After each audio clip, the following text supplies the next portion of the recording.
Hello everyone, তোমরা কেমন আছো? আশা করি খুব ভালো আছো। আর আমিও ভালো আছি। নতুন একটা ভিডিও তোমাদের অনেক অনেক ওয়েলকাম। তো আজকে আবারও নিয়ে চলে এসেছি নতুন একটা ধামাকাদার ভিডিও তোমাদের জন্য।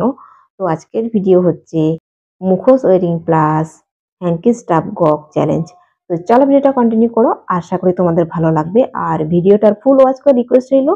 তো চলো মূল ভিডিও যাওয়া যাক। মূল ভিডিও যাওয়ার আগে ইউটিউব টিমের কাছে আমার একটাই রিকোয়েস্ট, এই ভিডিওটি শুধুমাত্র ভিউয়ার্সদের এন্টারটেনমেন্ট করার জন্য বানানো। আর ভিডিওটার মধ্যে যদি কোনো ইফেক্ট না পড়ে তাহলে আমি খুবই খুশি হব। তো চলো ফাইনালি মূল ভিডিও যাওয়া যাক। তো গাইস দেখো, আজকে এরকম একটা মুখোশ পরবো।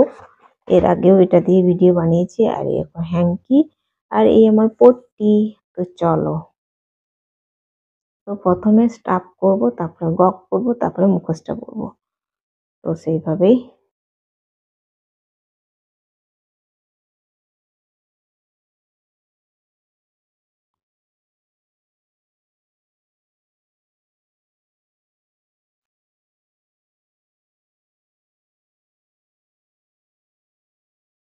হুম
রুমালটা পুরো ভিজে গেল, দেখতে পাচ্ছ? ভিজে গেছে। আর আমার মনি বুড়িটা কি করছে তোমাদেরকে দেখাই একবার। এ দেখো আমার মনি বুড়ি, এরকম বিছানার উপরে চুপ করে বসে থাকে ও, যখন কোনো কিছু না পায় আর কি। চারদিকে দুষ্টুমি করার পর যখন আমি ওকে বকি, তখন চুপ করে বসে থাকে এইভাবে। ও গাইস, চলো এখন আমি এখানেই ভিডিওটাকে এন্ড করব। আর আজকের ভিডিও যদি তোমাদের কোনো কিছু ভালো লেগে থাকে তাহলে অবশ্যই একটা লাইক করো, কমেন্ট করো, সাবস্ক্রাইব করো, শেয়ার করো আর ফুল সাপোর্ট করো। তো আবার দেখা হবে নতুন একটা ভিডিও। ততক্ষণ তোমরা সুস্থ থাকবে, ভালো থাকবে। Tata, bye bye.